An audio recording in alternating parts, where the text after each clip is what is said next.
Bom, começou então. Boa noite a todos e a todas.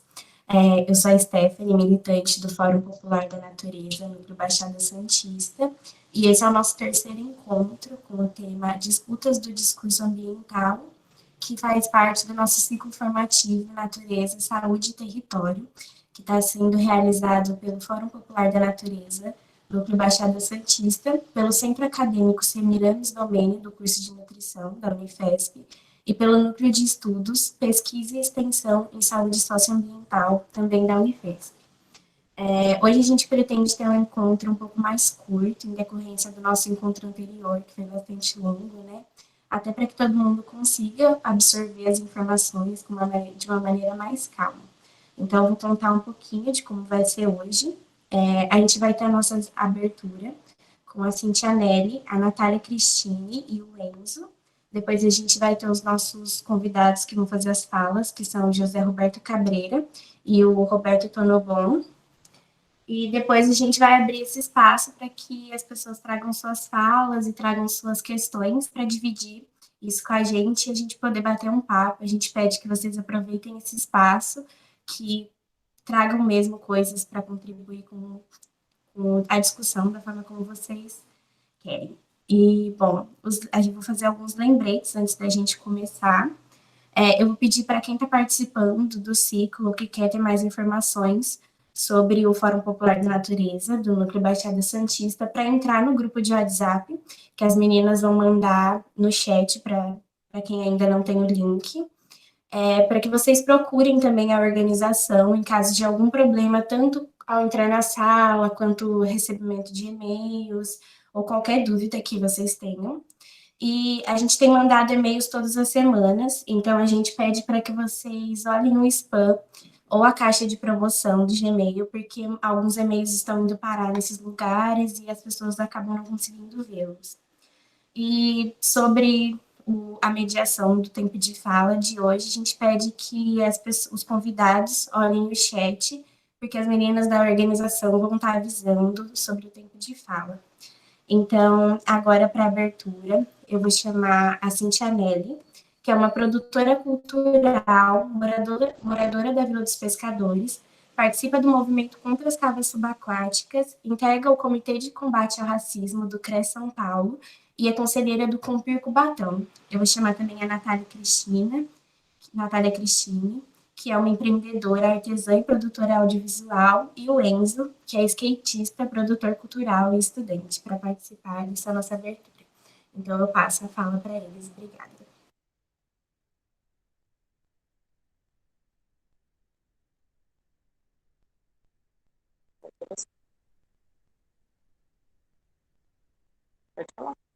Boa noite, pessoal.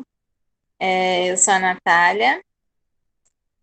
A gente vai estar falando um pouquinho hoje da nossa produtora, tá? A Cirifilma. Ainda é um bebezinho, um projetinho pequeno, mas que depois de uma matéria que a gente fez, a gente teve recorde de compartilhamento, a gente ficou bem surpresa com a receptividade da comunidade. A Cíntia vai estar falando um pouquinho também sobre a Cirifilma. A gente só está aguardando a chegada do Enzo. Está chovendo aqui. Começou a chover aqui e aí acho que deu uma atrasadinha nele. A gente já mandou uma mensagem para ele, eu acho que daqui a pouquinho ele está por aqui. Se apresenta agora. Tá. Boa noite a todos e todas. Eu sou a Cintia Nelly, né? Nós fazemos parte da Cirifilma e, conforme a apresentação aí, a gente participa de vários outros movimentos, mas participar da Cirifilma, que é uma construção nossa e voltada para o nosso bairro, é um prazer totalmente diferente para a gente, né? Então, eu não sei se é para a gente falar um pouco mais da Cirifilma nesse momento, mas vamos lá. Nós fizemos parte de um curso, né, com o Instituto Queiro, que aconteceu aqui na Vila dos Pescadores, né, dentro do espaço do Exército da Salvação, E aí, nesse curso, nós fizemos um documentário, né? E o documentário falava da história da vila. E no decorrer do curso, a gente percebeu que os próprios moradores da Vila dos Pescadores desconheciam a história da vila e acabavam comprando algumas mensagens que eram passadas de maneiras distorcidas pela mídia, né? Então, que é um bairro perigoso, que é um bairro não produtivo, que o pessoal daqui é perigoso, né? Então, que é um bairro feio, né? Então, e aí a gente falou, não, tem beleza aqui, né? Então, no momento que a gente começou a pegar as câmeras na mão, né, e começar a ir para campo para fazer as filmagens, nós começamos a falar da vila e ouvir os moradores antigos da Vila dos Pescadores, e aí saiu o documentário. Ele ainda não está disponível, porque nós estamos participando de alguns festivais, então tem alguns editais aí que a gente se inscreveu, então não dá para soltar o link, mas dentro em breve vai estar aí, né? E aí, passado esse momento que, terminado o curso, a gente fechou com esse documentário, nós começamos durante o curso, já começou essa articulação, e após o curso, mais ainda, né? E agora, o que a gente vai fazer, né? Fizemos o documentário, somos produtoras culturais, e tá bom? Não tá bom. Aí a gente começou a sentar e desenhar um pouquinho essa proposta da produtora, né? Então, e aí a gente conseguiu fazer o clipe, né, dos pivetes, e aí o clipe já fez com que a gente sonhasse um pouco mais. Então, a gente conseguiu, dentro do bairro, um ator, né? Nós conseguimos, dentro do bairro, o próprio figurino, a locação onde aconteceu a filmagem, né? A casa, ou a palafita, né? Conseguimos que a locação, nós conseguimos a locação dos outros espaços para o clipe, né? Então, e aí tivemos acesso à construção do começo ao fim desse clipe dos pivetes. E esse depois a gente passa o link para vocês. Esse clipe ele teve até anteontem, cerca de 5.000 visualizações. O Godzilla compartilhou também, né? Deu todo um apoio. E a gente começou, a gente não precisa só esperar, a gente pode produzir também e tá fazendo a comunidade fazer parte também. No primeiro momento, o povo meio que estranhava a gente, né? O que vocês estão fazendo? Tem a ver com política, sempre a política partidária, né? A gente sonha em ver a questão política financeira, autonomia financeira do nosso bairro e envolver o nosso bairro na questão cultural e também na defesa ambiental, porque nós temos uma vastidão de beleza do mangue, né? E aí o pessoal no primeiro momento ficou assim, depois quando saiu o clipe já começou vem aqui, grava aqui também, quando que vocês vão ter vaga, né, para ser figurante, para ser ator? A gente já vai começar a montar o nosso banco de dados aí. Hoje mesmo a gente estava a campo, né, tirando algumas fotos, fazendo algumas gravações, porque a gente está participando dos editais, está sonhando aí com mais apoios, né? Então, hoje, enquanto parceiros, a gente tem a Aline, que é uma grande fotógrafa, né? Que mora no bairro vizinho, e aí está conosco, contribuindo, né, na questão da capacitação e tudo. A gente conseguiu uma parceria, isso finalizou hoje mesmo, né? Então, daqui a uma semana e meia, nós vamos começar a promover cursos de fotografia para o pessoal ter alguns diferentes olhares dentro do bairro. Deixa eu ver o que mais. Nós estamos com apoio também, né? Todo esse respaldo do próprio Instituto Queiro no que tange se a gente precisar de material, de mais reforço para capacitação. Estamos juntos, né? Fazendo o possível para a gente se inscrever e a gente já se vê como um empreendimento da economia solidária, por entender que a moeda, a capacitação, tudo vai ficar dentro do bairro. Mas a Nath vai falar um pouquinho mais aí. O mais legal de tudo está sendo ver que a gente está conseguindo colocar a comunidade e principalmente a mulherada para cima, né? Porque assim, as mulheres sempre têm aquela de a gente não consegue porque tem filho, a gente não consegue porque tem que cuidar da casa, tem que cuidar do marido. E aí a gente vem mostrando, não, vamos dar um jeitinho, o filho não é só seu, é nosso, tá com a gente, vai todo mundo cuidar, entendeu? Todo mundo olha um pouquinho. E tem sido bem legal, porque as mulheres estão chegando, poxa, caramba, você está conseguindo dar conta, porque no caso eu tenho 3 filhos, tenho o mais novinho, tem 2 anos e meio.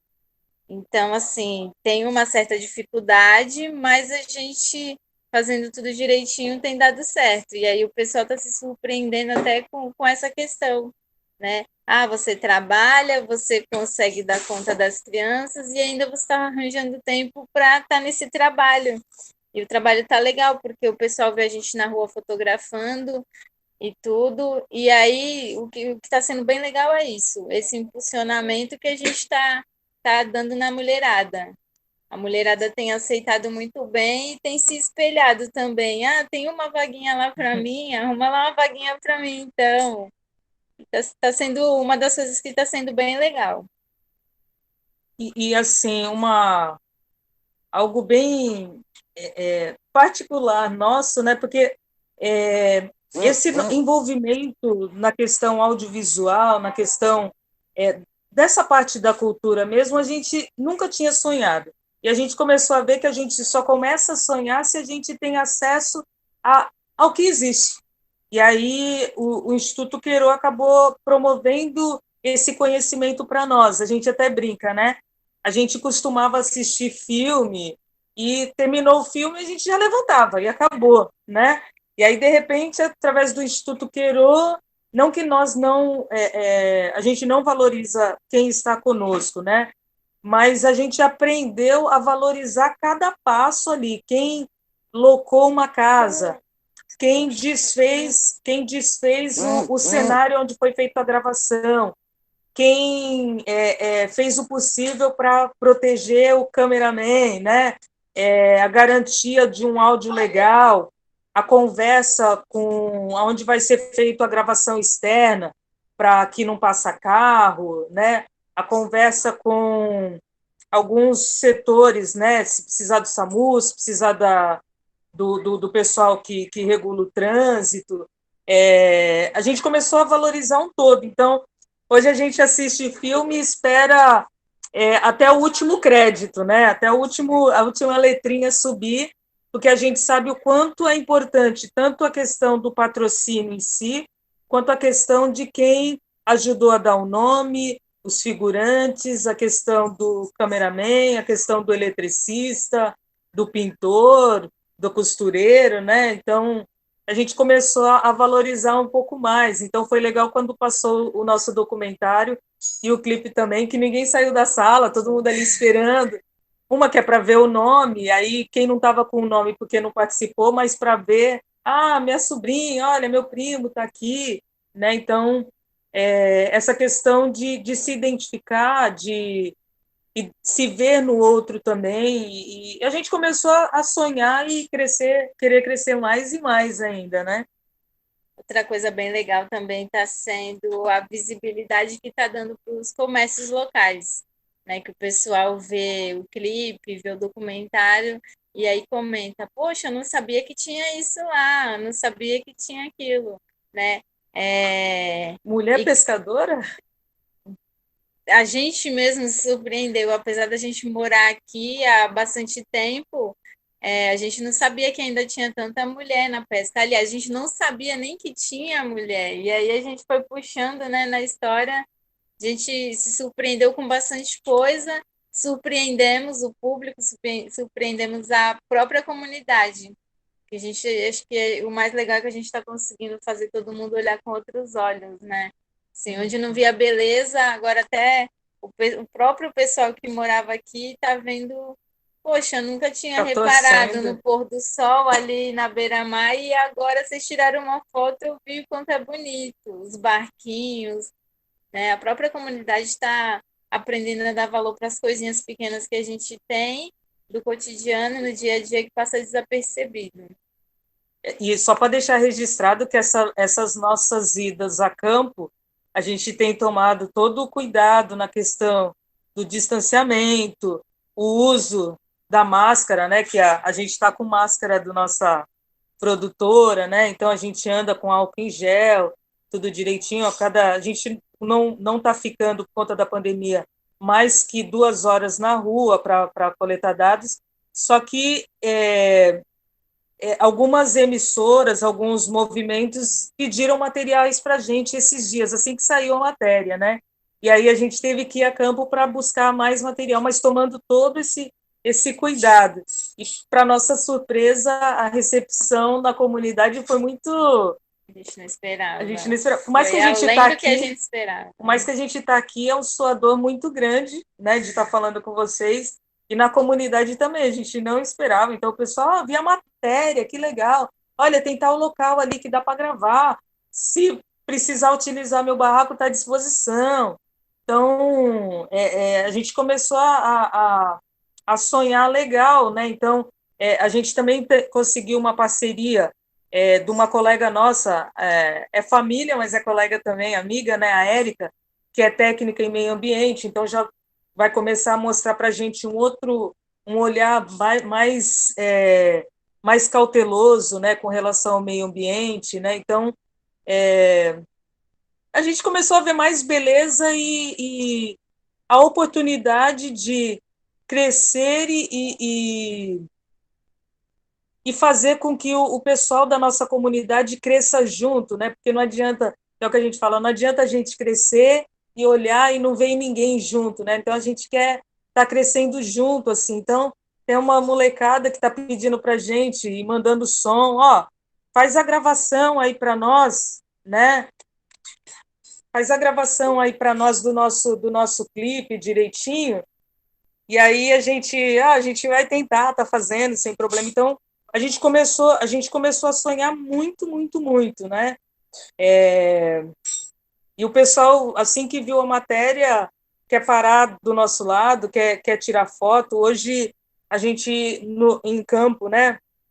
Então uma menina, e aí ela autorizou a gente utilizar o nome dela, Larissa Furtado. Ela, gente, tira foto minha aqui, eu quero estar na página lá, porque eu não conhecia, eu conheço a vila, mas eu cresci na vila, nasci na vila, e eu não conhecia esse lado da vila, e eu me emocionei muito com a matéria feita, né? Então, para a gente está sendo muito, muito rico nesse sentido, né? A gente estava conversando há pouco, já deu certo para a gente só o fato da gente estar tendo uma união. Por exemplo, o Enzo eu conheço desde pequeno e de repente eu estou me aproximando. Eu conheci os pais do Enzo e de repente eu estou me aproximando do Enzo e tendo mais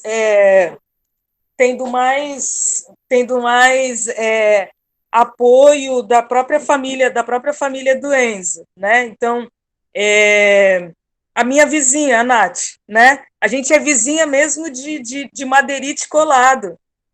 E a gente se conheceu no curso. A gente se conheceu no curso, né? Então, tão perto e tão distante. A gente se conhecia, mas não tinha essa proximidade. De repente, a gente começou a sonhar muito, muito, muito. Então, a gente vê o molecote Enzo ensinando a gente que vale a pena sonhar. Ele é tímido, mas esse menino com a câmera na mão e dando ideia dos projetos e mostrando onde tem que ser fotografado, vocês não têm noção. Ou com skate também nos pés, esse menino dá um show. Eu acho que ele vai dar pelo menos boa noite aí para vocês, que ele tem um pouco de... Ele é um pouquinho tímido, mas estamos aí. Quer falar mais alguma coisa? Acho que já conseguiu passar. Eu tinha que passar. Também não vamos tomar muito tempo, né?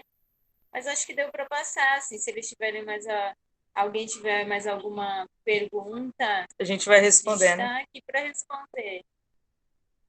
A gente ainda não está muito treinadinho, gente, para participar assim, sabe? Mas se vocês tiverem alguma pergunta, fica até mais Meninas, fácil.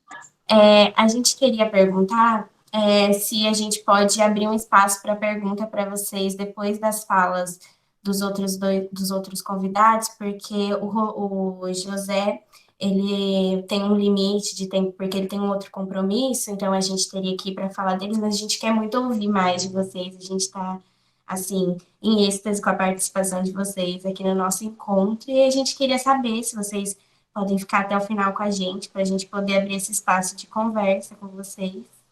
Não, a gente fica, a gente ouve os outros convidados e a gente vai dialogando, sem problema nenhum para a gente. Perfeito, muito obrigada.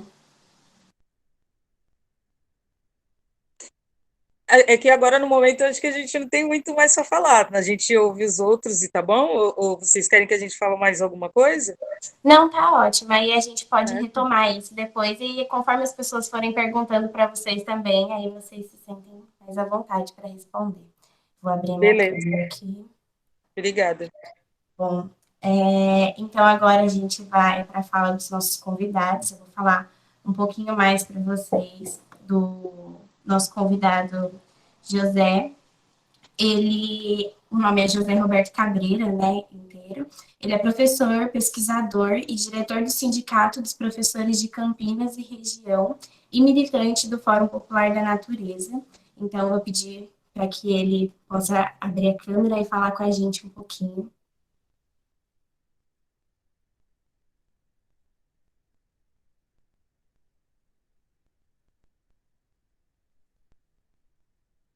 Estou chegando, peraí. Vocês estão me vendo? Enfim, liguei aqui, então tá bom. Boa noite, pessoal. Eu também gostaria muito de continuar ouvindo as duas falar. Achei, assim, bárbaro. Fiquei, assim, muito impactado com a história. Não conhecia, já salvei aqui o Instagram, a matéria que está no Facebook, então daqui a pouco eu vou ver. E eu já tive a oportunidade de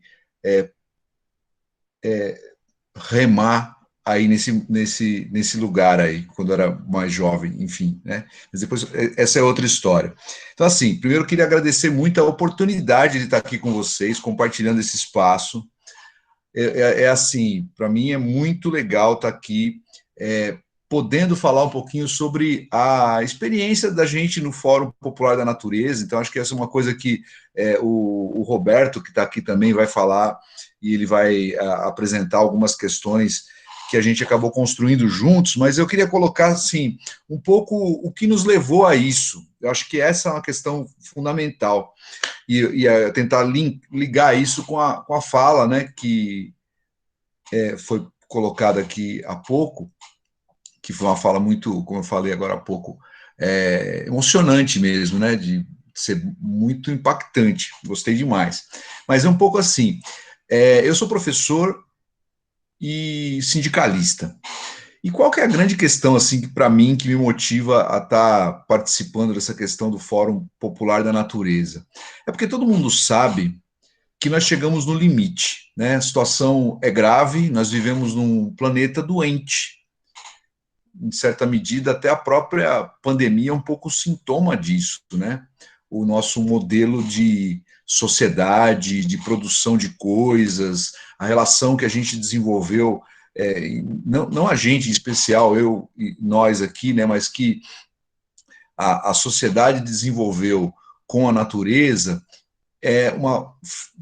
se desenvolveu de uma forma assim muito destruidora dos biomas, destruidora das fontes de vida, e a gente, na verdade, está junto nessa história, né? Todos os animais, todos os vegetais, e nós incluídos, fazemos parte de uma única, de um único ser que está vivo, né? Só que ele está passando por problemas. Então, essa questão que se coloca sobre os efeitos das mudanças climáticas, a destruição da Amazônia, as condições de vida nas cidades, né? Porque a gente tem uma tendência a sempre separar, quando se fala da natureza, a gente sempre separa a cidade, o concreto, o cinza, o barulho, da natureza, que é o verde, que está longe da gente.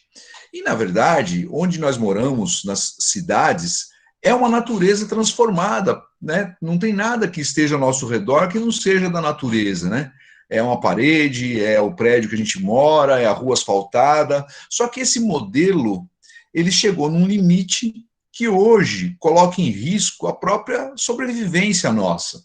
Sobrevivência nossa enquanto espécie e sobrevivência de outras espécies. Quer dizer, esse é um problema que a gente está vivendo e o impacto disso é muito grande.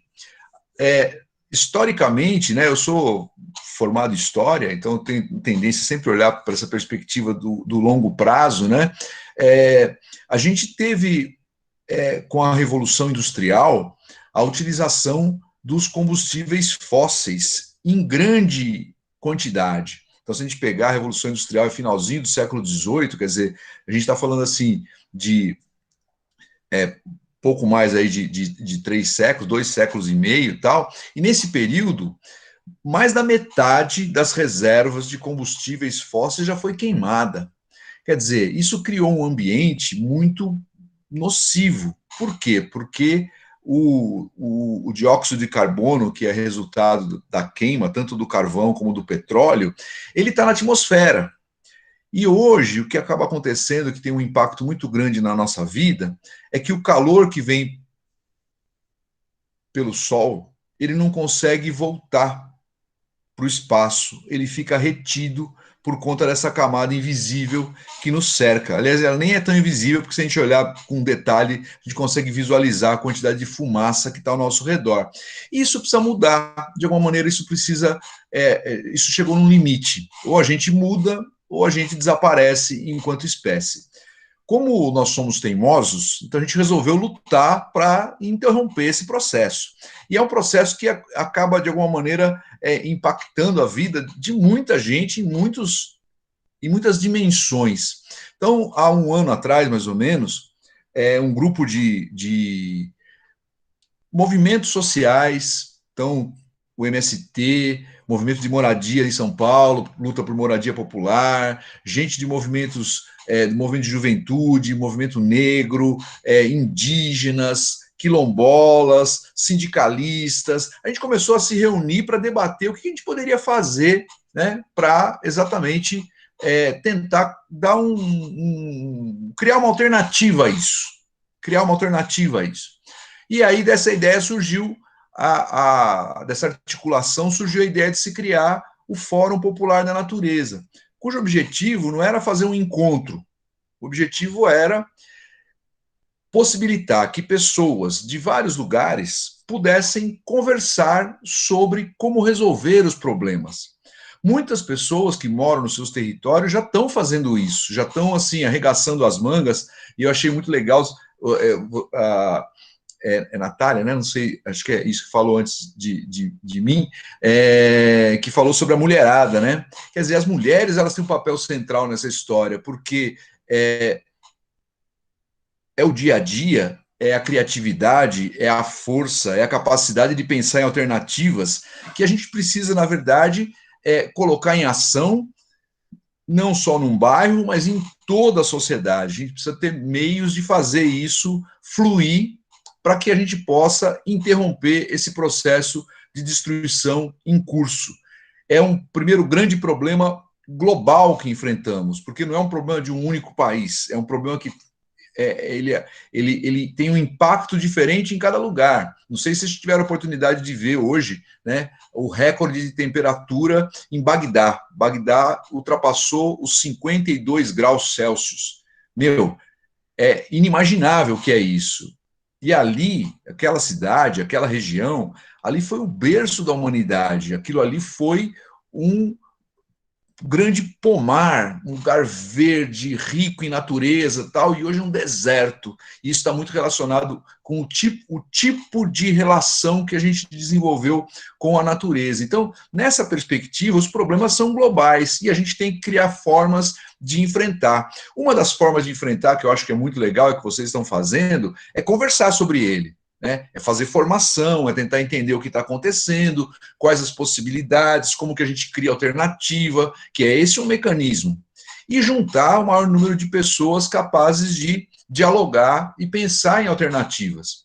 Ainda mais num ano como esse, que é um ano eleitoral, essa questão tem que aparecer de alguma maneira, porque, afinal de contas, a gestão das cidades é onde as pessoas moram, quer dizer, a gente precisa de gente que tenha sensibilidade para, de alguma forma, ajudar a intervir, ajudar a construir alternativas. E aí, nós do Fórum, o Roberto vai falar um pouquinho mais sobre essa coisa desse histórico, tal, que eu dividi a fala com ele, né? A gente estava conversando por WhatsApp aqui, eu dividi a fala com ele. Para falar um pouquinho sobre essa questão desse nosso histórico, nós fizemos no comecinho de julho, muitos de vocês aqui devem ter acompanhado, fizemos um lançamento online do Fórum. Esse é um detalhe importante, né? A gente está se habituando a fazer essas reuniões e webinários à distância, mas ninguém queria estar nessa situação, né? Vamos conversar sério. A gente estava pensando em fazer uma coisa presencial, tá com as pessoas por perto, tá podendo conversar presencialmente e tal, mas isso foi impossível e não foi uma coisa de escolha nossa. E aí fizemos um lançamento que foi super legal, sabe? Envolveu muita gente na organização. Nós abrimos espaço para que as organizações pudessem apresentar oficinas e se inscreveram organizações do Brasil inteiro, foi um negócio super legal. E quando acabou desculpa, quando nós terminamos, foi uma programação de 10 dias com atividades culturais, debates, oficinas e tal. Quando acabaram esses 10 dias, nós pensamos, tá bom, mas e aí? O que nós vamos fazer? E agora? Quais são os próximos passos? Agora, nesse mês de julho mesmo, né? E aí, durante esse mês de julho, nós fizemos duas... eu não gosto muito de usar o termo parceria, né? Mas nós fizemos, assim, duas articulações e estamos participando de duas coisas importantes. Uma delas é que essa semana, hoje praticamente, né, hoje particularmente, começa a Mostra de Cinema Ecofalante, que é uma mostra de cinema onde o tema é meio ambiente, né? Ecofalante é uma mostra de cinema ambiental. Existe um site, existe o canal no YouTube, e a gente está participando de alguma maneira para debater alguns temas, alguns filmes que estão sendo exibidos nessa mostra. E no meio, dia 18 e 19 de julho, por isso que eu falei que como os problemas são globais, né, a gente não tem que observar também as coisas que estão acontecendo. Os povos indígenas da Amazônia, então a Amazônia, a região amazônica tem 9 países, e os indígenas têm uma organização chamada COICA, né, que é a Coordenação dos Povos Indígenas da Bacia do Amazonas. Eles organizaram uma Assembleia Mundial pela Amazônia, que foi um evento que juntou milhares de pessoas. Eu tive oportunidade de estar numa sala do Zoom com 3.400 pessoas, que eu não imaginava que isso pudesse acontecer, mas enfim. E foi uma coisa assim, organizada a partir dessa organização, da COICA e do Fórum Panamazônico, e eles criaram, na verdade, uma campanha, e é por isso que eu estou colocando para vocês, porque é importante, e eu, inclusive, vou sair dessa reunião, porque tem uma reunião da campanha que a gente vai conversar, que eu vou conversar com vocês. A campanha sobre, para tentar, de alguma maneira, evitar, né, as queimadas na Amazônia. Esse mês agora de agosto e setembro são meses de muitas queimadas na Amazônia. Se vocês se lembrarem, o ano passado, anteontem, dia 11, fez um ano daquela tarde que virou noite em São Paulo, né? Então, esse processo, ele está muito conectado com o quê? Ele está conectado com o agronegócio, ou seja, os fazendeiros estão avançando sobre as terras indígenas, avançando sobre as florestas públicas, que é um patrimônio da humanidade, destruindo para poder transformar em campo para pecuária. É pasto e produção de soja. E isso tem um efeito, por quê? Porque é um bioma que a gente depende muito deles, né? Não sei se vocês conseguem visualizar, mas imaginem um mapa do mundo, né?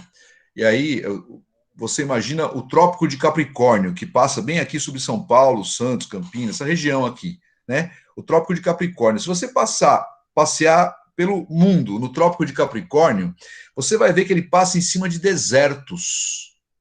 Ele passa em cima, assim, se você pegar o Trópico de Capricórnio, sair daí do litoral onde vocês estão e for em direção à África, vocês vão chegar no deserto da Namíbia. Aí, continuando, passa pelo norte da África do Sul, que tem deserto, atravessa Madagascar, que tem deserto, chega na Austrália, que tem deserto, continua andando, vai chegar na América, no deserto do Atacama, que é o mais seco do planeta, que é o norte do Chile e norte da Argentina. Só tem verde no Paraguai, uma regiãozinha norte da Argentina, e aqui onde a gente está. O resto é tudo deserto. Ora, por que nós temos essa umidade aqui? Um pouco era por conta da Mata Atlântica, que já praticamente foi destruída. O que garante o verde e um pouco de chuva aqui são os tais rios voadores que trazem a umidade da Amazônia. E a Amazônia está queimando. Quer dizer, o problema da Amazônia não é só dos indígenas da Amazônia, é de todo mundo. E esse é um detalhe, essa campanha em defesa da Amazônia, ela tem um nome, chama Amazoniza-te, né? E a ideia é aproveitar, ela começa amanhã acontecerão amanhã é um dia de tuitaço em defesa da Amazônia, e por 14 dias, é de 14 a 28, acontecerão várias atividades no mundo inteiro, culminando no dia 28 com uma grande atividade global em defesa da Amazônia. Então, o nosso Fórum Popular da Natureza, ele está envolvido e está, de alguma forma, conectado com outras coisas que estão acontecendo. Eu acho que esse movimento que é legal, a gente tá junto, né? Tá junto. Os núcleos do fórum, eles têm autonomia para discutir os problemas locais e, enfim, criar coisas que eu acho que é muito legal, é a energia nossa, são os núcleos, né? E a possibilidade a gente tem de tá tentando, de alguma maneira, puxar o freio desse trem desgovernado, né? Essa era uma frase do Walter Benjamin, né, que falava sobre a ideia de que o capitalismo é um trem em alta velocidade indo numa direção que precisa ser, de alguma maneira, controlado. E o problema é que esse descontrole hoje está criando uma situação ambiental muito ruim para nós. Então, o que eu queria deixar para vocês é assim, não é um diagnóstico pessimista, não. É que a gente tem energia para mudar, a gente tem capacidade para pensar, a gente tem articulação e formas de intervir. E a gente vai fazer isso, porque a gente tem essa opção. Ou a gente faz isso, ou não vai ter futuro. Como a gente é teimoso e luta mesmo pelo futuro, então é nesse caminho que a gente está indo. Então, eu queria deixar um grande abraço para vocês. Eu vou ficar aqui até às 8, que minha outra reunião começa às 8, mas eu queria só dar um oi, falar um pouquinho sobre esse momento que a gente está vivendo, um momento difícil, todo mundo sabe. Quem disser que está tudo bem, está mentindo, porque não está, né? Mas é um momento que a gente tem que ter essa capacidade de respirar fundo e ir para a luta. Então, um pouco era essa a minha fala que eu queria deixar para vocês, assim, um grande abraço, estou invejoso de vocês, eu queria continuar aqui para fazer pergunta para todo mundo aqui, mas eu não vou poder, se der depois eu volto, se a reunião continuar aqui, a minha lá vai demorar 1h30, mas eu volto para cá para a gente poder conversar, certo? Então era isso, Stephanie, estou agradecido, muito obrigado de deixar eu participar com vocês. Muito obrigada, a gente que agradece a sua participação, é sempre muito esclarecedor, né, quando vocês vêm e conversar um pouquinho com a gente.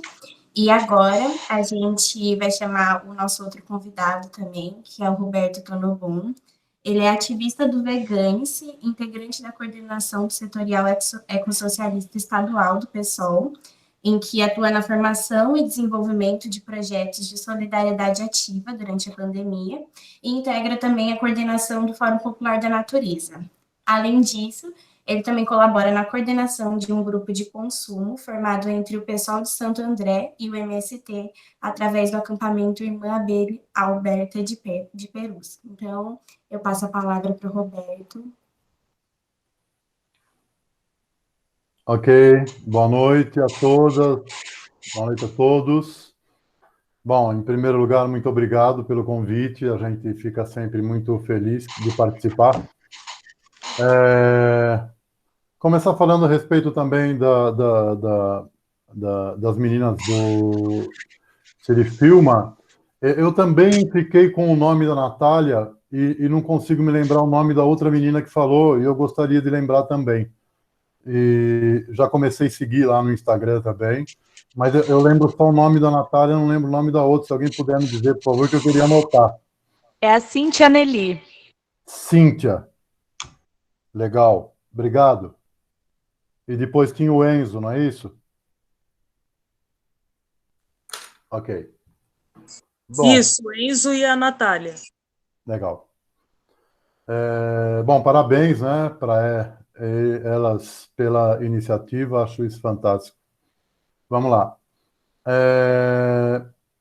Bom, queria falar um pouco sobre o seguinte: da última vez que nós conversamos, da primeira vez que nós conversamos, eu acho que conversamos 2 vezes, se eu não me engano, e da primeira vez eu quando me referia ao Fórum Popular da Natureza, e quando fazia isso na terceira pessoa, por exemplo, disse tantas vezes: nós fizemos isso, nós fizemos aquilo, e eu me referia a um grupo original do Fórum da Natureza, que começou a pensar isso, começou a articular e começou a crescer, e o Fórum foi tomando o corpo que ele tem hoje.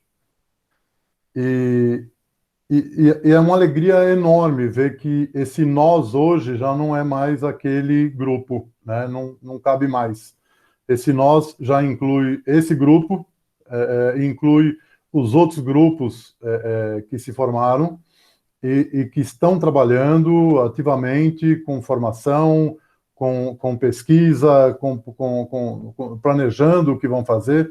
Então, isso foi muito legal. Esse nós hoje do Fórum da Natureza se refere ao fórum todo, e isso era o que a gente esperava, e é uma felicidade. Bom, o Cabrera falou a respeito do que, mais ou menos, o que aconteceu depois do lançamento do fórum, e nós chegamos a participar, inclusive, de eventos internacionais para o qual nós fomos convidados. Eu acho que foi até mais do que um evento, eu não me lembro bem agora. Então, o fórum cresceu, o fórum saiu do nosso território e começou a provocar as pessoas em todas as partes. Isso está sendo muito bacana, os núcleos continuam se desenvolvendo, e o de vocês, especialmente, já escrevi isso para Júlia, né, numa conversa que eu tive com ela, e o núcleo da Baixada já começa a despontar como referência para os núcleos que estão se formando, né? Então, parabéns a todos, parabéns a todas, e que a gente possa colaborar, ainda que de longe, minimamente, para que continue se desenvolvendo. Bom, eu queria falar o seguinte, né? O fórum, como já dissemos algumas vezes, é extremamente diverso, com muitas entidades diferentes em várias áreas, e com pessoas que enxergam a questão ambiental também de forma diferente, com preocupações nem sempre as mesmas, né? Não só sobre os problemas, as demandas, mas o foco mesmo da sua atenção, às vezes, é diferente. E isso é o fórum, tem que ser mesmo assim. Eu queria citar, por exemplo, as várias fases da questão do movimento ambiental. Eu não sou ambientalista de formação acadêmica, a minha formação acadêmica é na área de gestão, e eu me dediquei quase que a minha vida toda a comércio exterior, mas sempre me chamou a atenção muito a questão do ambiental, até porque eu trabalhei na América Latina, e a história da América Latina é a história de qualquer país da América Latina. Você muito, muito dificilmente consegue conhecer um país. Eu tive essa oportunidade durante décadas. eu viajei esse continente, conheci praticamente todos eles, e as demandas são as mesmas, as atitudes são as mesmas, a política é a mesma, a cartilha que a América Latina segue é a mesma, nós sabemos de onde ela vem. Então, nós temos um problema que não é regional no Brasil, não é brasileiro, ele é latino-americano. Não vou falar do resto, a gente sabe que no mundo inteiro nós temos problemas, mas na América Latina, sobretudo, as demandas são sempre as mesmas. E o que me ajuda, por exemplo, a mim, pelo menos, me ajuda a compreender a questão da luta por impedir esse avanço, né, do capitalismo sobre o que sobra de natureza, sobre o que sobra de natureza e sobre o que sobra de humanidade, né? O que aconteceu, o que está acontecendo hoje, por exemplo, no sul de Minas, com o Zema autorizando a desocupação e mandando a desocupação do Campo Grande, do MST, colocando mais de 400 famílias no meio da pandemia, desalojando mais de 400 famílias, colocando onde essas famílias? Por quê? Por que razão? Para atender a que capricho, a que necessidade, né? Então, esse é um problema ambiental, não é um problema só social, é um problema ambiental. E por isso eu queria, vamos dizer, para não ficar confuso, me referir, por exemplo, a essa marcha do movimento ambientalista, desde, vamos dizer, da década de 50, 60, e eu queria citar aqui, por exemplo, Rachel Carson, que é quem começa, vamos dizer assim, a alertar o mundo a respeito do que estava acontecendo com a industrialização, com a aceleração da industrialização no pós-guerra nos Estados Unidos, sobretudo, não é? A gente sabe que a Guerra Civil Americana acelerou a indústria americana e fez com que ela crescesse o tanto que cresceu. Depois, as duas grandes guerras mundiais foram duas alavancas imensas para a industrialização, e sim, não só dos Estados Unidos, mas da Alemanha e de todos os países que se dedicaram a produzir armas. E, terminando as guerras, as indústrias das armas, que já não eram tão solicitadas, passaram a transformar materiais em equipamentos agrícolas. A partir da necessidade das indústrias que ganharam muito dinheiro e se equiparam e se enriqueceram durante as duas grandes guerras, continuarem crescendo, ninguém que já chegou a um certo nível aceita voltar com facilidade.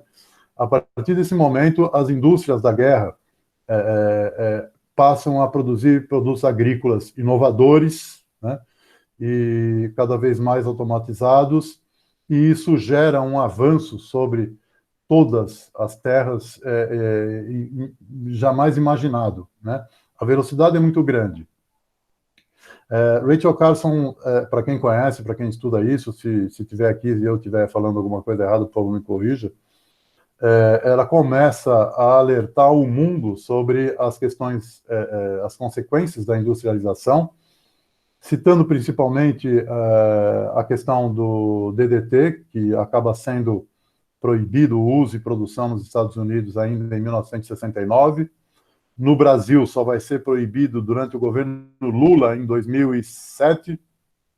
Ou seja, nós demoramos, me ajudem a calcular isso, quase 40 anos para proibir o uso desse produto. E, então, ela avisa o mundo sobre a questão do DDT, sobre a sua ação sobre as aves, sobre os peixes, sobre a terra, sobre tudo, sobre os insetos, sobre o equilíbrio ecológico. E também cita, de uma forma muito forte, isso é muito importante, o desastre, o que era chamado de doença misteriosa, que foi a contaminação da bacia de Minamata, no Japão, nos anos 60 também. 2 acidentes ecológicos muito grandes, né? Dois desastres ecológicos, o uso do DDT indiscriminado e o desastre de Minamata, que chamou a atenção do mundo para o que está acontecendo. Afinal de contas, plantar mais, colher mais, pode ter consequências danosas. E isso motivou, como nós sabemos, as primeiras manifestações populares em prol do meio ambiente. A primeira delas, a primeira grande manifestação, ocorreu paralelamente em Copenhague, durante a Eco 72, onde 113 países se reuniam para discutir a questão dos agrotóxicos, porque o Clube de Roma acabava de emitir e publicar um relatório que dizia que se a indústria não diminuísse a sua produção e os países não aceitassem diminuir o seu crescimento, em 30 ou 40 anos a Terra não suportaria mais o processo. Bom, baseado nisso, nós sabemos que o que aconteceu foi que ninguém aceitou diminuir a velocidade do crescimento econômico, aceitaram até os países mais ricos, aceitaram um crescimento zero por algum tempo, que nunca aconteceu, né, mas aceitaram. Os países do bloco soviético se retiraram da conversa, porque achavam que aquilo não tinha nada a ver com eles. E os países do terceiro mundo, incluindo o Brasil e a China, que acabava de chegar à ONU, disseram que não assinariam documento algum, não aceitariam contrato nenhum, porque os países ricos, alegando que os países ricos faziam aquilo porque já tinham enriquecido. E o terceiro mundo precisava da contaminação e da devastação para chegar ao mesmo nível, né? E 50 anos depois, a gente vê o Paulo Guedes, num discurso semana passada ou na outra, dizendo que nós continuaremos a desmatar e a poluir porque os americanos fizeram isso. Acabou. Então, esta é a política que nós temos hoje. Mas, para falar do movimento ambientalista, nós vamos ter, então, durante algum tempo, durante 2 décadas mais ou menos, uma preocupação quanto à contaminação do meio ambiente. Isso direcionou os movimentos ambientalistas dos anos 60, 70 e começo dos anos 80. Depois disso começa uma evolução, digamos assim, desse movimento, e nós temos os ambientalistas que começam a dizer, não, além de não contaminar, nós temos que preservar as áreas que ainda estão em condições de natureza, e começa então um movimento preservacionista que vai ter as suas variações todas de várias denominações de movimentos ambientalistas. Muito bem, no final da década de 80, no começo dos anos 90, o bloco soviético, depois basicamente depois da queda do muro de Berlim, aqueles ambientalistas que faziam parte do bloco soviético e que não se envolveram nas primeiras décadas desses movimentos, acabam se envolvendo, começam a se envolver, e começa a surgir uma necessidade de se encarar a questão ambiental desde o ponto de vista, digamos assim, das teorias marxistas.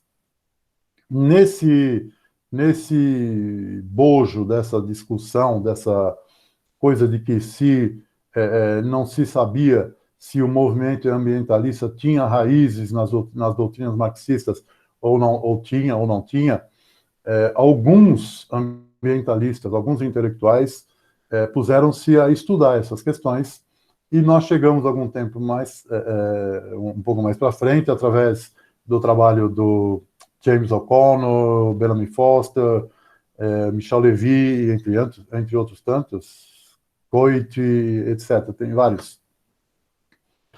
Nós chegamos a um movimento que é o movimento ecossocialista. Estou falando isso para dizer para as pessoas, eu faço parte do Fórum Popular da Natureza e também faço parte de um partido político, eu sou do PSOL, e dentro do PSOL faço parte, assim como Cabreira também, do setorial ecossocialista do PSOL. Por que estou citando isso? Não é para dizer por nada, é porque, falando da diversidade do Fórum Popular da Natureza, nós temos nele pessoas que enxergam a questão da natureza de muitas formas diferentes. Há desenvolvimentistas dentro do Fórum Popular da Natureza, há pessoas que enxergam a necessidade da preservação, do cuidado, do respeito ao meio ambiente, mas ainda olha meio ambiente como recurso natural. Há pessoas que olham o meio ambiente como os ecossocialistas, que procuram abandonar essa questão de recurso natural. Recurso natural, o que significa isto, né? Significa para nós alguma coisa. Pergunta para os orangotangos do Sudeste Asiático o que significa recurso natural para eles, né? Eles morreram praticamente todos para que humanos pudessem tomar suas terras, derrubar suas matas, matar toda a população, a fauna local, e plantar palma para que a gente possa comer Nutella, né? Então a gente come Nutella, é difícil achar alguém que não come, eu não como porque sou vegano, também sou ativista vegano, e quem não é vegano, quem gosta de doce, quem gosta de... Eu comi isso muito tempo, e para a gente comer Nutella, os orangotangos têm que morrer.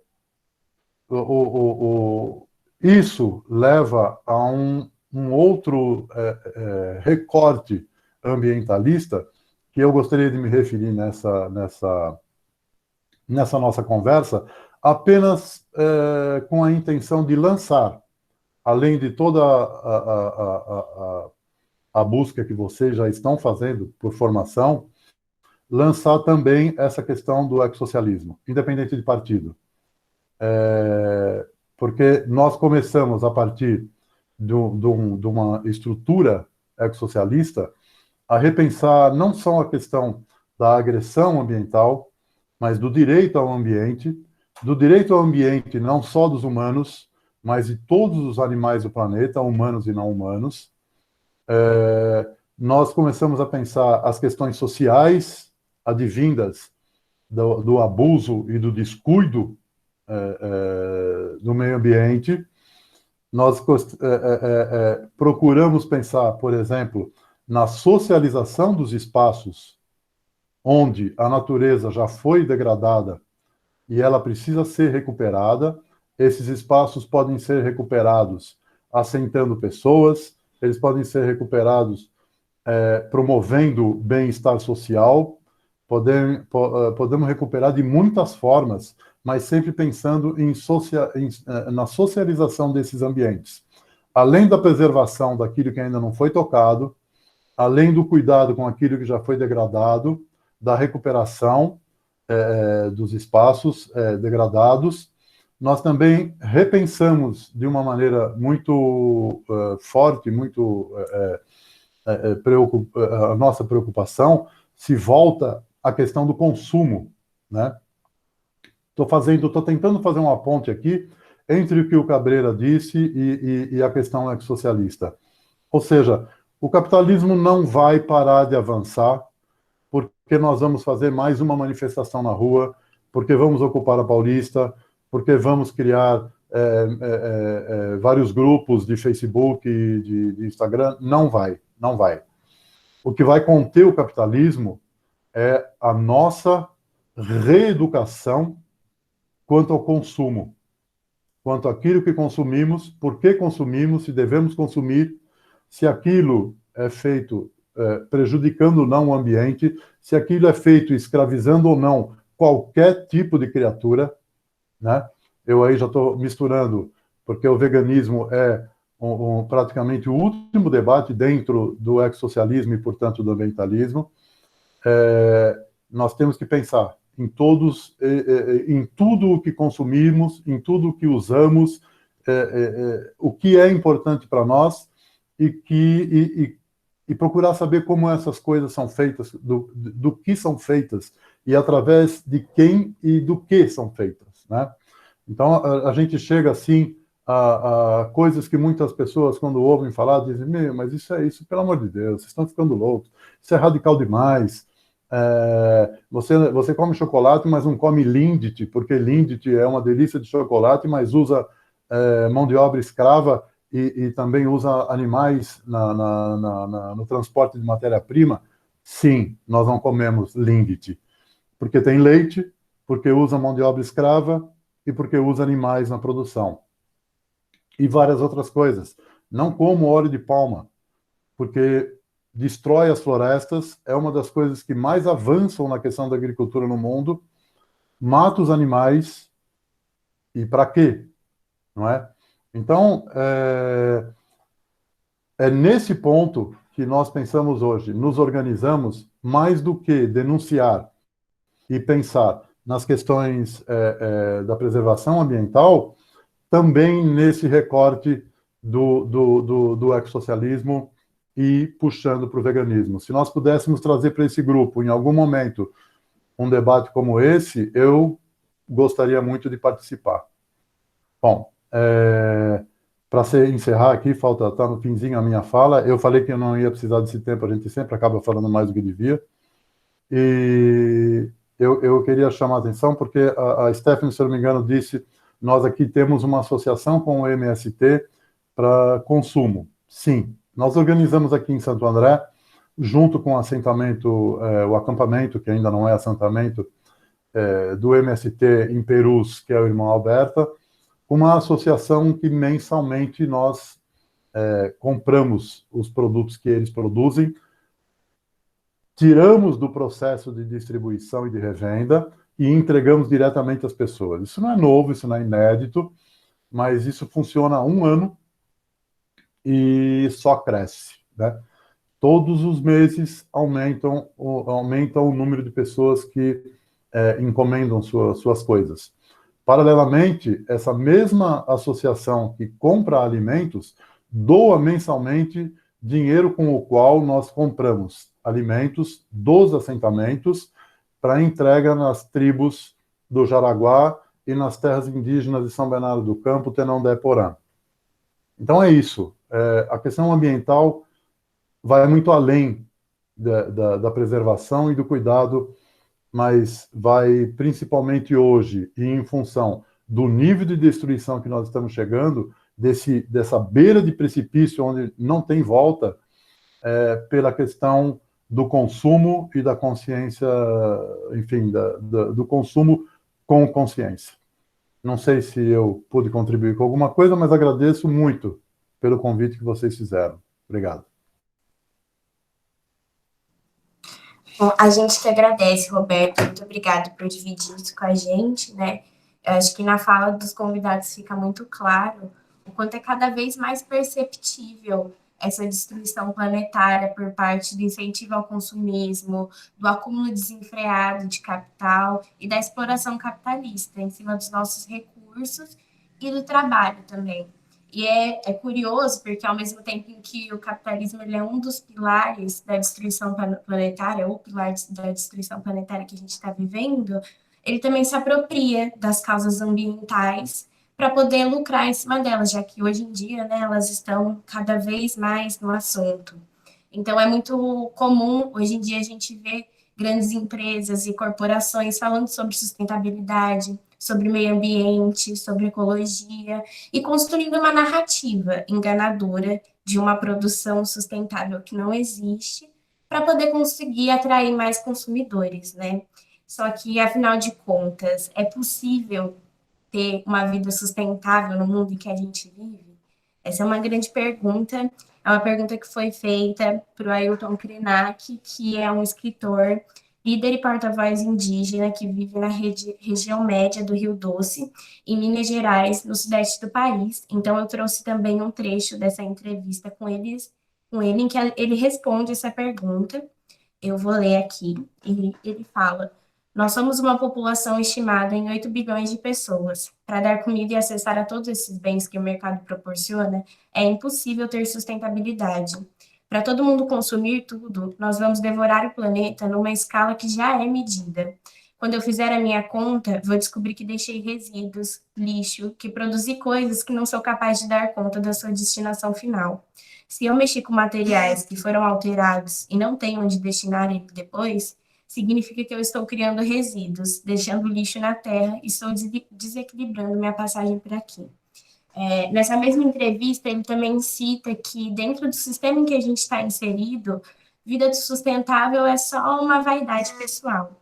Isso não significa, porém, que a gente não tem que repensar a forma como a gente consome, o que a gente consome e de onde a gente consome. Na verdade, a gente tem que fazer isso. Mas que isso, se não for aliado a uma visão crítica do nosso sistema e da real raiz do problema ambiental que a gente está vivendo, não vai passar de um de uma vaidade pessoal mesmo, né? Ecologia sem luta de classes é jardinagem, como diz o Chico Mendes. Então, a gente tem muitos movimentos que falam ser a favor do meio ambiente, a favor da sustentabilidade, se dizem apartidários, ou não se envolvem com política. Isso é muito contraditório, porque como a gente fala sobre um problema sem falar sobre a origem dele? Como a gente fala sobre a destruição planetária sem poder falar como o capitalismo ele contribui e aumenta isso em grande escala todos os dias, todas as horas e o tempo inteiro.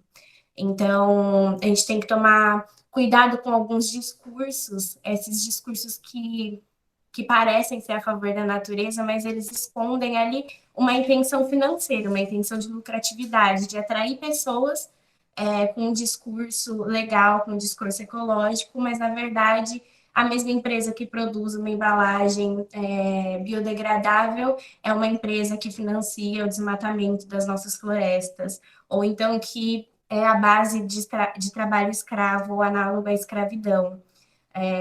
A gente tem que perceber essas coisas no discurso que geralmente culpabilizam também o indivíduo, né? Porque, por exemplo, quem nunca ouviu falar, desliga o chuveiro que você vai acabar com toda a água do mundo.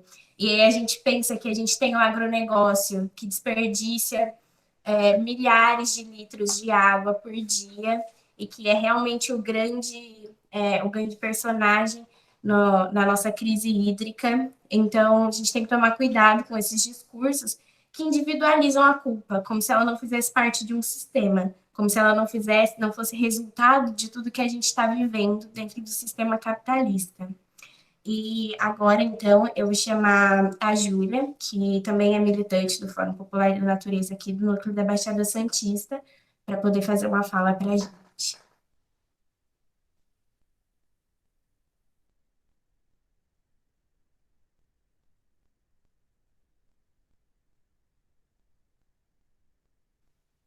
Boa noite, gente. Na verdade, essa foi uma fala surpresa, mas porque eu e a Stephanie, a gente está aqui junto, né? E enquanto eu escutava a fala do Roberto e do Cabreira, e também o depoimento das mulheres do Cirifilma, eu me lembrei de um texto que eu considero muito significativo e que a gente acabou não trazendo como referência para o grupo, mas que eu acho que ele é central para a gente falar sobre as disputas do discurso ambiental. E é um texto do Eduardo Galeano chamado Quatro Frases que Fazem o Nariz do Pinóquio Crescer. E aí, trazendo também o Galeano, eu trago aqui rapidamente um pequeno poema dele, que se chama O Desenvolvimento. A ponte sem rio, altas fachadas de edifícios sem nada atrás. O jardineiro água grama de plástico. A escada rolante não conduz a parte alguma. A autopista nos permite conhecer os lugares que a autopista devastou. A tela do televisor nos mostra um televisor que contém outro televisor, dentro do qual há outro televisor. Então, o título desse poema, ele acho que traz uma questão central para a gente falar sobre disputa, que é o discurso do desenvolvimento verde, né? E a própria palavra desenvolvimento, a própria ideia de progresso, é uma ideia que, para a gente falar de um discurso ambiental, que seja um discurso anticapitalista, que seja um discurso que pode realmente atuar em favor da natureza e não simplesmente pintar de verde aquilo que é cinza, a gente precisa rejeitar a ideia de progresso, porque na ideia de progresso está embutida também a ideia de crescimento de mercado e a expansão da produção como horizonte. Ao mesmo tempo, a expansão da produção mina a expansão da vida, ela acaba com as possibilidades de expansão da vida.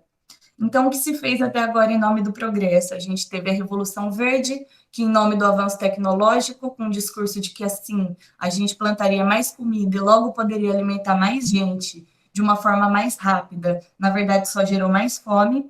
a gente tem a expansão das fronteiras agrícolas, a monocultura, a comida de laboratório, a patente das sementes, né, que chamam de melhoramento de sementes.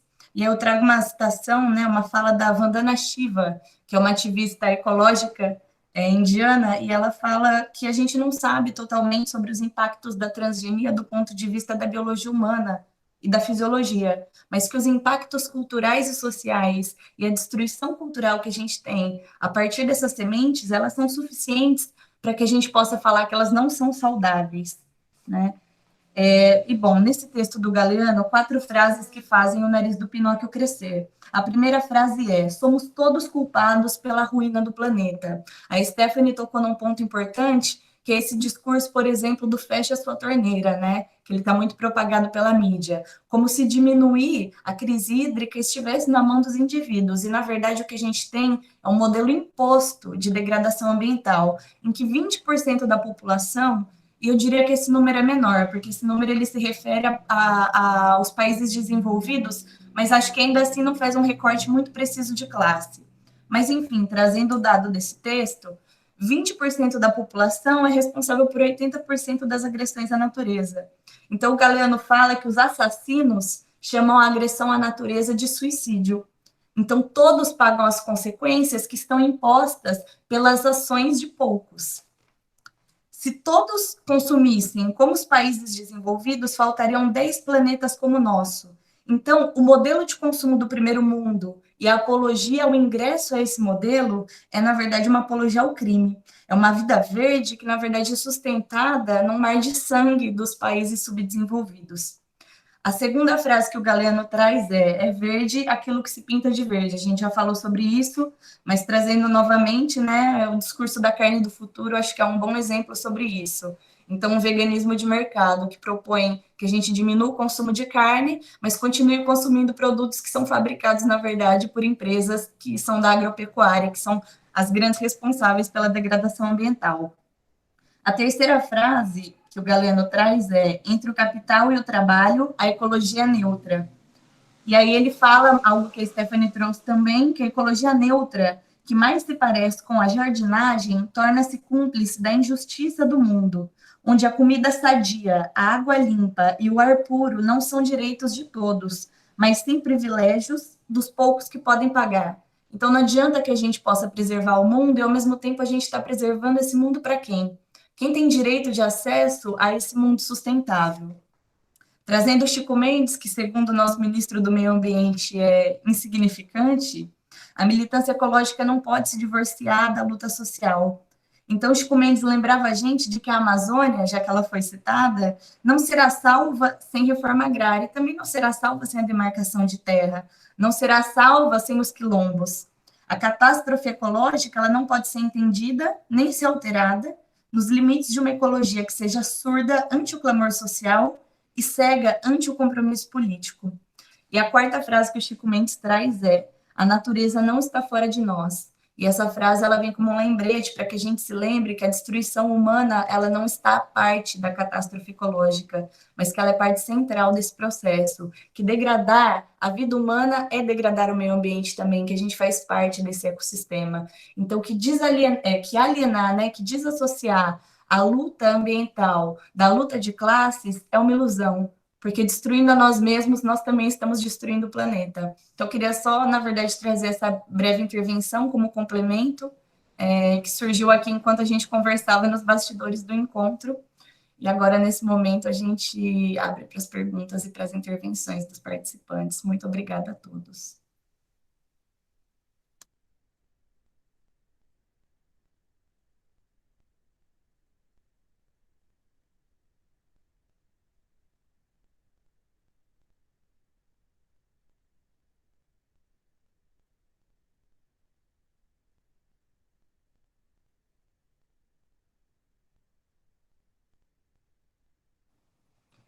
Bom, gente, então agora ficou abertas nossas inscrições para que vocês façam falas, para que vocês tragam questões também para os nossos convidados. A gente tem a Cíntia, a Natália, o Enzo e também o Roberto. Então, fiquem à vontade, aproveitem esse espaço, porque esse é um espaço de vocês, um espaço nosso, na verdade. Então, é só mandar ali no chat se você quiser falar alguma coisa, e as meninas estão anotando.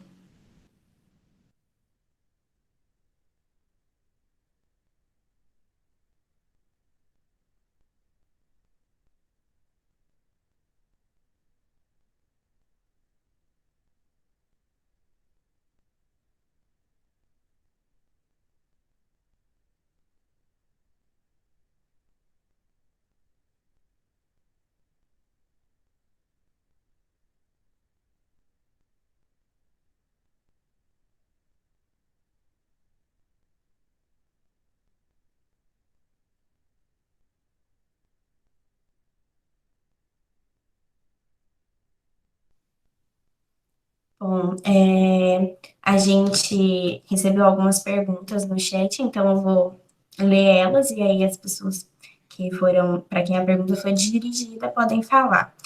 A primeira pergunta é: quais são os desafios que vocês têm enfrentado nesse processo de articulação da Cirifilma e da produção independente? E como o agente dos movimentos sociais e a sociedade de forma geral pode colaborar com o projeto? Então, esse é para as meninas, passar a fala para elas.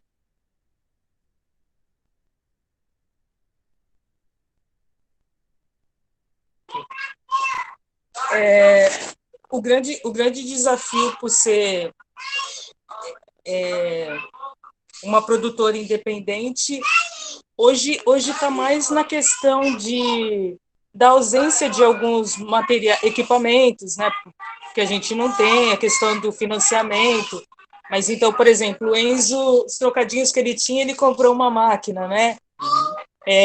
Dinheiro que a gente tem, porque a Nath ela faz tudo, né? Então ela é artesã, ela trabalha com estamparia, né? Então acaba contribuindo os trocadinhos que ela ganha e aí a gente investe aqui. Uma outra dificuldade que a gente tem é quebrar o estereótipo que tudo tem que estar ligado à questão partidária, e a gente mostra que não é moeda de troca partidária, e sim uma oportunidade de autonomia para a comunidade mesmo, né? Então, é a comunidade mostrando que dá para ser feito filme, clipe aqui, né? Dentre outras coisas, e defender o meio ambiente e defender a questão de geração de emprego, renda e financiamento. O que os movimentos podem contribuir conosco? Bom, curtindo a nossa página no Instagram, no Facebook, fazendo comentário, marcando conosco e vindo aqui, chamando a gente para produzir alguma coisa, vindo produzir aqui conosco, né? Se tiver câmera fotográfica, filmadora, notebook, ou se tiver alguém que faça manutenção, a gente aceita também e é isso por enquanto. O Enzo ia falar? Qualquer ajuda é bem-vinda. O Enzo, calma aí. Pode falar. Qualquer ajuda é bem-vinda. Qualquer ajuda para a gente é bem-vindo. Então, assim, os movimentos, os universitários, os profissionais, ajudando a gente a mostrar o que é a Vila dos Pescadores, né? Então, não é um local perigoso, não é um local...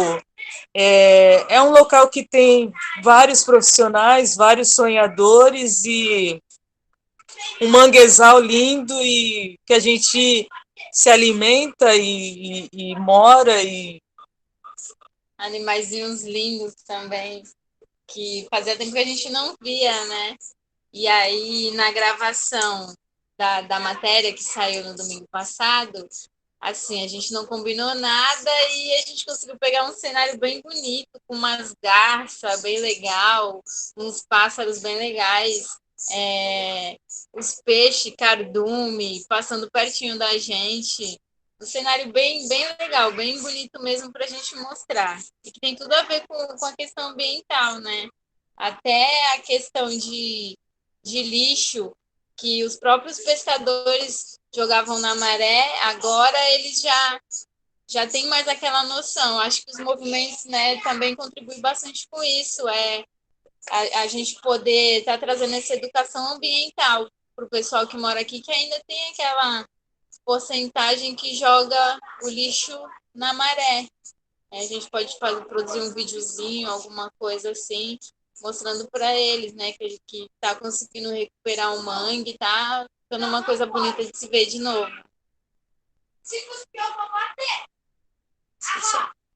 Só. É. Por enquanto, só. Responder. Muito obrigada, gente.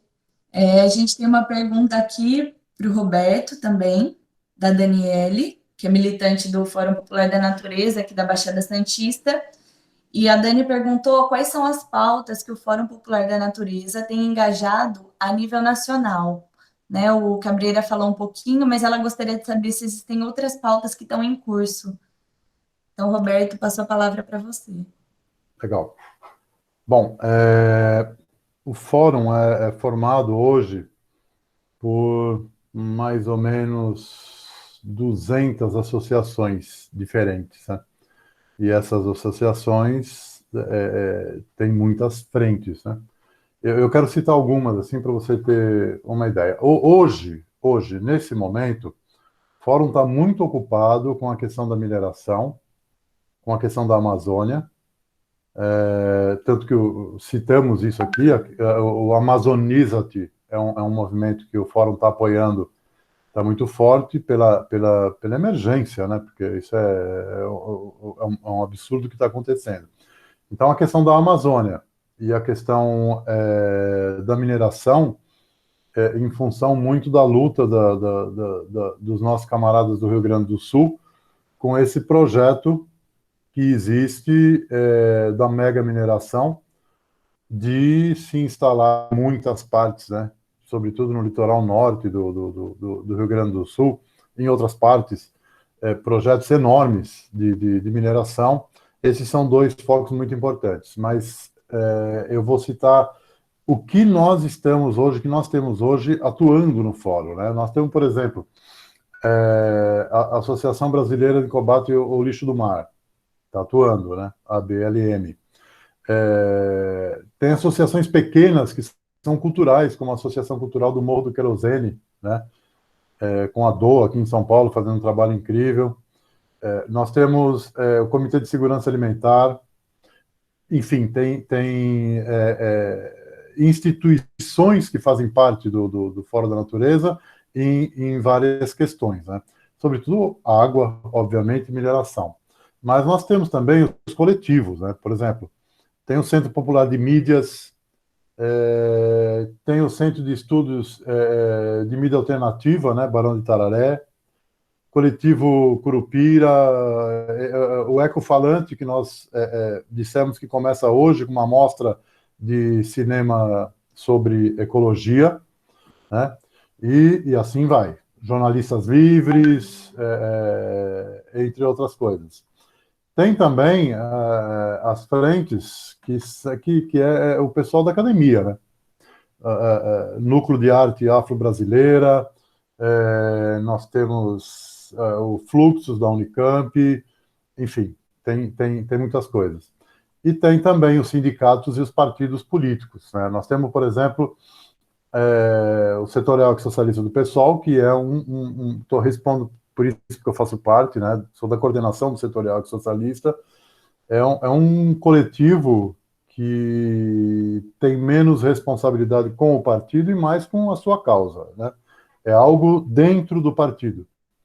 E isso nós temos muita atuação. Nós temos um blog, nós temos site, nós temos podcast, nós fazemos reuniões, fazemos seminários. Tem o Subverta, que é também uma ala do pessoal que faz um trabalho muito bonito nessa parte. Tem o Rua, né? E, enfim, tem muitas frentes. Mas hoje, para dizer assim, se você me perguntar hoje, o que mais está atuando é a questão da Amazônia e da mineração, certamente. Talvez um outro tema que esteja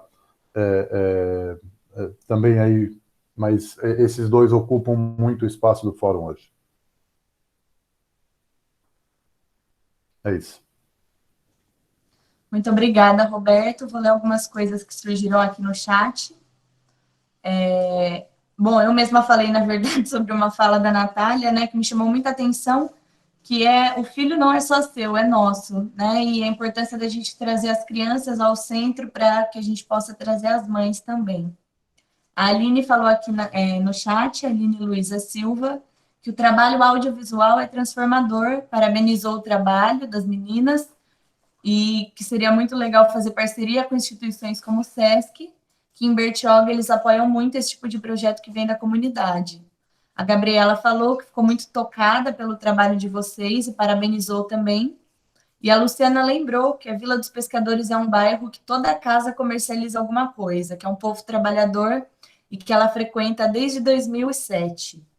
Rapidamente aqui, a gente tem uma pergunta da Aline, se depois você puder responder, Roberto, que é sobre como se dá essa articulação do Fórum da Natureza, né? Se as instituições e movimentos se inscrevem para participar. Falando rapidamente da nossa experiência aqui da Baixada Santista, essa aproximação tem acontecido de forma natural, como fruto da própria articulação e da aproximação através desses debates que a gente tem feito, das reuniões, mas acho que o Roberto pode falar com mais clareza e com mais detalhes. Antes disso, gostaria de abrir a palavra para o André Tomé, para falar um pouco sobre a questão da incineração. Ele falou aqui sobre a importância da questão da incineração ser trazida ao fórum, e acho que justamente a gente abrir esse espaço para que a gente possa conhecer quais são essas lutas em curso, é o que possibilita que o fórum possa se articular em favor delas, né? Então, a gente está fazendo esses encontros e, ao mesmo tempo, tentando, de alguma forma, mapear quais são essas lutas que estão em andamento e criar essa interlocução com os movimentos para que a gente possa entender o que acontece e saber como apoiar. Então, é um prazer para a gente ter vocês aqui, André, do Movimento contra a Incineração, contra a Pirólise, e abro, então, a palavra para que você possa contar um pouco para a gente, né, em que pé que está o movimento, o que está acontecendo e de que forma a gente pode colaborar também. Muito obrigada. Fique à vontade. Bacana, Stephanie. Obrigado você pelo espaço. É um prazer estar aqui ouvindo. Enfim, histórias lindas aí da Vila dos Pescadores. Um grande prazer. Que luta bonita. Bom, sobre a incineração é uma outra luta que não está fácil, né? Hoje mesmo de manhã teve aí uma live do ministro da Destruição, junto com, enfim, empresários lá e tal, e declarando, né, que a incineração vai ser para todo lado. Existem diversos projetos, não só em Santos, mas também em Mauá, Barueri, Minas Gerais, enfim, diversos, e querem queimar o nosso lixo. O que é isso, né? Então, vamos lá, o que é lixo? O lixo é 50% orgânicos, aquela coisa que você faz a compostagem e vira terra, né? Vira adubo. Então, terra e adubo não é lixo, né? E, obviamente, que você fazer isso virar terra é muito mais barato, inteligente, né? A favor da natureza. E, claro, para a nossa saúde também. Os recicláveis também têm que ser recuperados. Você queimar isso, você queima recursos, você acaba com empregos da reciclagem, você gera uma poluição que não tem filtros que consiga filtrar partículas ultrafinas, e as substâncias que são geradas são as dioxinas, os furanos. Isso tem um efeito danoso para sistema respiratório, para sistema reprodutor, endócrino, circulatório, é tudo assim, sabe? Então, por nenhum viés que você olhe para esse processo, ele é vantajoso para a sociedade. Dizem que gera energia, não é verdade. É muita energia que é queimada para que se gere um pouquinho de energia. Gera emprego, vai gerar um emprego e vai acabar com 100 empregos da reciclagem. Indo contra a Política Nacional dos Resíduos Sólidos, né, que preconiza a educação ambiental, redução, reutilização, reciclagem, e se tudo isso não der certo, aí sim você pode pensar nessa possibilidade. Não, essa possibilidade é a número 1, né, e aí a lógica do processo é de queimar tudo. Não há uma separação, não há uma triagem, e é muito dinheiro envolvido, são cerca de 2 bilhões, que é o projeto que está aqui para Santos. Então, a nossa conta, que já é altíssima hoje a gente gasta mais de 177 milhões de reais por ano, com toda a questão do lixo, essa conta ela vai ser multiplicada entre 2 e 10.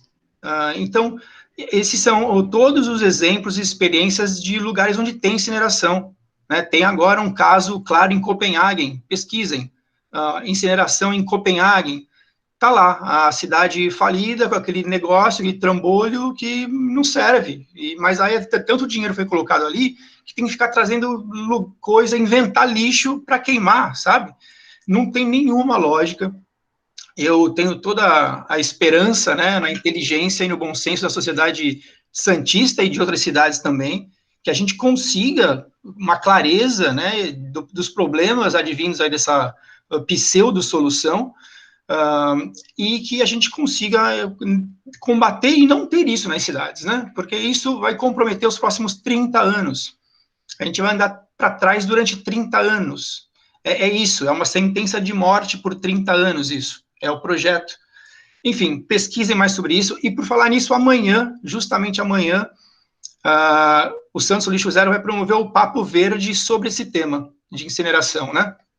Então, vão ter especialistas, o professor Hélio, né, reconhecidamente aí, maior autoridade sobre o assunto, o Jeffer também, um grande conhecedor, casos lá desde a Ródia, enfim, pessoal que conhece muito bem todos os casos aqui da Baixada Santista, a Cilis, a Mari Polacchini, enfim, ativistas que vão contribuir com a informação de todos.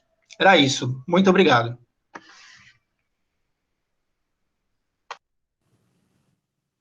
Boa noite, André. A gente que agradece você por ter compartilhado isso com a gente, e a gente gostaria, né, de ter um contato, saber um contato para a gente continuar essa conversa depois e fazer uma aproximação entre a nossa militância do fórum e o movimento contra a incineração, para que a gente realmente consiga pensar coisas juntos, né? Bom, eu vou deixar esse espaço agora aberto para quem quiser fazer fala, os convidados também, se quiserem trazer mais alguma coisa. Senão a gente pode encerrar o nosso encontro, mas no momento a gente está bem, está esperando que vocês falem e contribuem com a gente. Acho que tem a pergunta da Aline, né?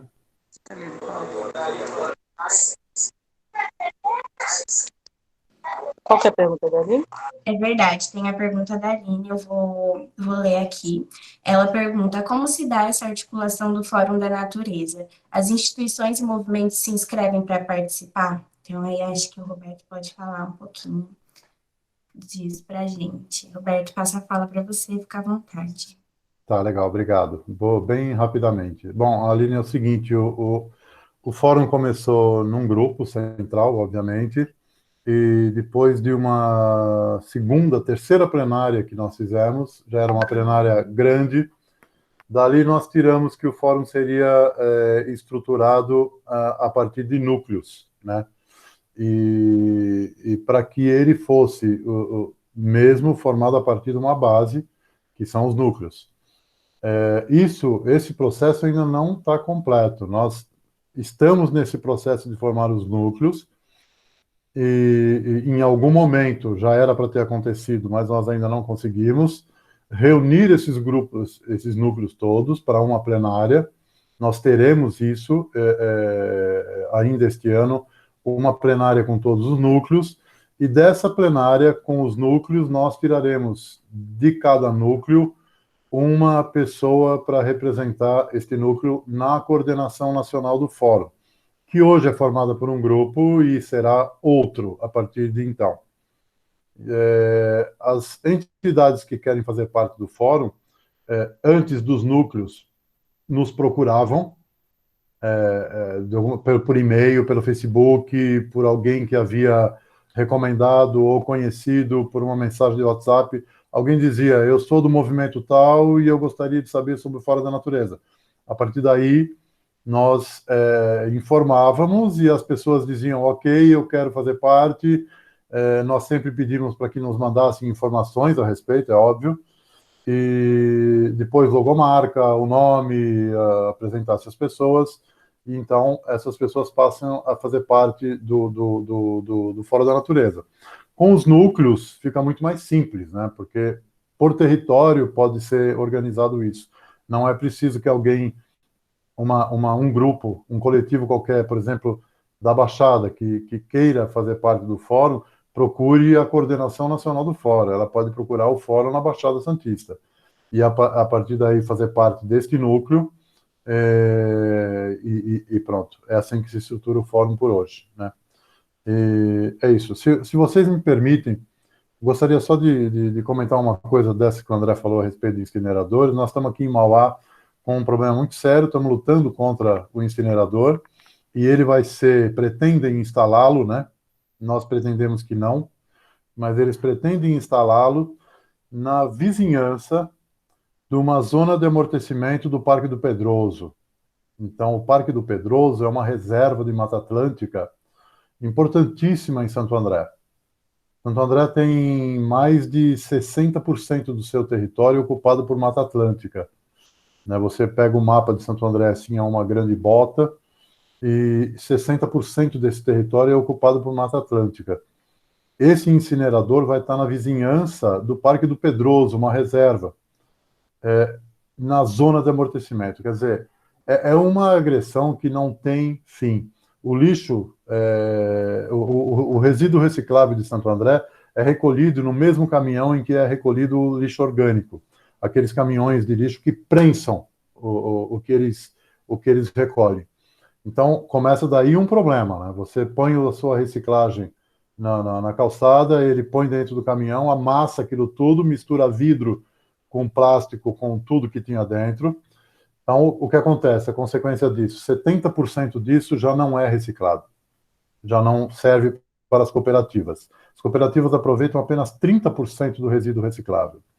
Com o incinerador, não vai haver uma razão para a empresa de lixo, para a prefeitura, para ninguém manter um serviço de reciclagem ou melhorá-lo, né?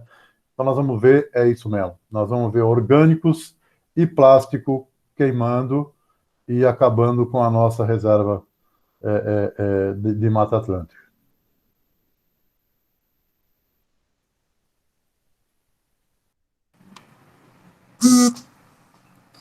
Bom, gente, a gente não tem mais nenhuma inscrição, mas antes de encerrar, eu queria falar... Deixa eu fazer uma fala rapidinho. Claro, pode. Eu vou só falar um pouquinho sobre a FABS, e daí eu já passo para vocês, tá bom? A FABS é a Frente Ambientalista da Baixada Santista. Eles estão atuando muito forte nesse movimento contra a incineração. Eles também se articulam contra a cava subaquática e sobre outras lutas que a gente vive aqui na Baixada Santista, né? A gente enviou em um dos nossos e-mails, que a gente faz o repasse, as redes sociais. Então é importante que a gente dê força para a Frente Ambientalista da Baixada Santista e também desse movimento.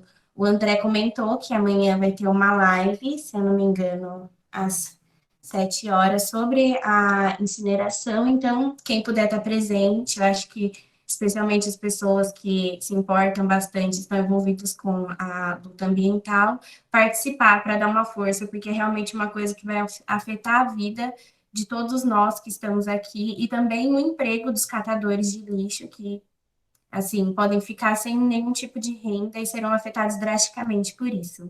E agora eu passo aqui a palavra para a Cíntia e para a Natália. Podem ficar à vontade.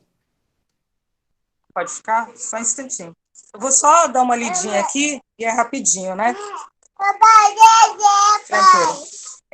Cultura, meio ambiente, centro acadêmico, universidade, movimentos sociais. União desse povo em prol da defesa ambiental e a queda do capital. Única opção para gerar a transformação.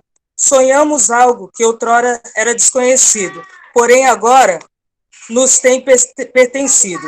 Da construção de um clipe documentário nasceu uma produtora audiovisual, oportunizando para os moradores capacitação, geração de renda e formação profissional. Se alguns constroem cavas, destruindo nosso manguezal, contrapomos mostrando a riqueza de deixar tudo natural. Outrora, pela mídia, mostravam nós perigosos. Com a cultura, divulgamos o quanto estavam agindo de forma enganosa. Depoimento para os universitários, profissionais e grandes empresários. Oportunidade que temos para continuar a sonhar. Defender a saúde também está ligado à defesa cultural. Utilizaremos da cultura para publicizar a riqueza do nosso manguezal. Dele tiramos nosso alimento, construímos nossa moradia. Agora, com a produtora, levaremos junto com a comunidade como bandeira de luta e defesa da natureza para a humanidade. Eu escrevi agora, durante a live, pensando um pouquinho na gente aí. Só isso. Meninas, assim, vocês são incríveis, de verdade. Um trabalho foda. Foi muito incrível fechar esse encontro com essa poesia. Eu tô até impressionada que você escreveu enquanto a gente estava tendo toda essa discussão. Então, é isso. Estejam sempre convidados, sintam-se sempre convidados para estar aqui com a gente, para falar do projeto de vocês, porque, assim, foi uma grande inspiração, é uma coisa que dá fé e energia para a gente continuar na luta também, porque a gente olha e vê que tem tanta gente como vocês fazendo uma luta linda e fazendo realmente a diferença. Então, assim, agradeço vocês, tornaram o nosso encerramento uma coisa de outro mundo. O trabalho de vocês é incrível. E eu agradeço também a todos os convidados que estiveram participando, todas as pessoas que estiveram com a gente nesse encontro. É sempre muito bom dividir esse espaço com vocês. E a gente se vê na próxima semana, no nosso próximo encontro, que é de Educação Popular em Saúde. A gente espera vocês. Muito obrigada. Boa noite. Boa noite. Boa noite. Muito obrigada também